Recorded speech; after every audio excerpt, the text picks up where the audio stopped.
Some prayers come from routine, but some prayers come from heartbreak. Nehemiah's prayer was born from pain. When he heard that Jerusalem was broken, that the walls were destroyed, and the people were suffering, the Bible says, I sat down and wept. Not because he was weak, because he cared deeply. Some of you know that feeling, the kind of burden that hits so hard you cannot ignore it.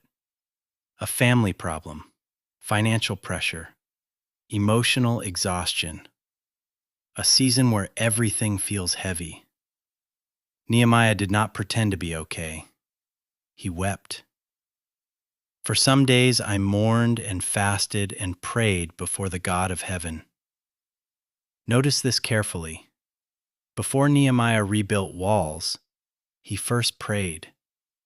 In a world that panics first, Nehemiah sought God first, because some battles are too heavy to carry without prayer. O Lord, God of heaven, the great and awesome God. Before Nehemiah talks about the problem, he reminds himself who God is. Great, awesome, faithful. Because fear makes problems look bigger than God, but prayer shifts your focus back to Him, who keeps His covenant of love. People break promises, life changes, but God remains faithful. And maybe somebody listening tonight needs to hear that.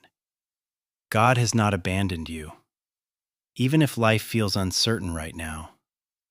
Let your ear be attentive to hear the prayer. This was not casual prayer. This was desperation. Nehemiah needed God. And honestly, sometimes pain reveals how much we truly depend on Him.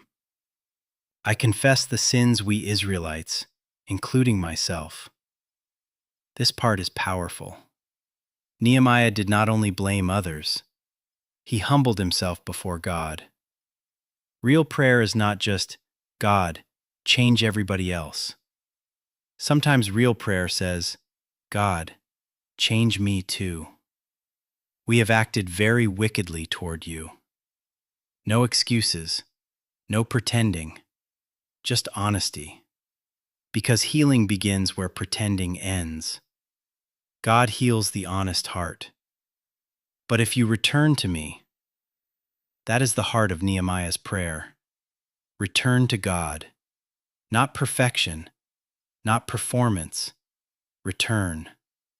Because no matter how far people drift, God still calls them back. Even if your people are at the farthest horizon, there is no distance too far for God's mercy. Not too broken, not too ashamed, not too lost. God still restores people. They are your people, whom you redeemed. Nehemiah reminds God, these are still your people. And maybe you need that reminder too. After all the mistakes, all the failures, all the exhausting seasons, you still belong to God. O Lord, give your servant success today. Nehemiah ends his prayer with faith, because after praying, he would rebuild. After mourning, he would move forward. And maybe that is the message tonight. Prayer is not weakness. Prayer prepares people for restoration. Before the walls were rebuilt, a man first fell on his knees. And sometimes the first step toward healing is simply saying, God, I need you. Because the same God who heard Nehemiah's prayer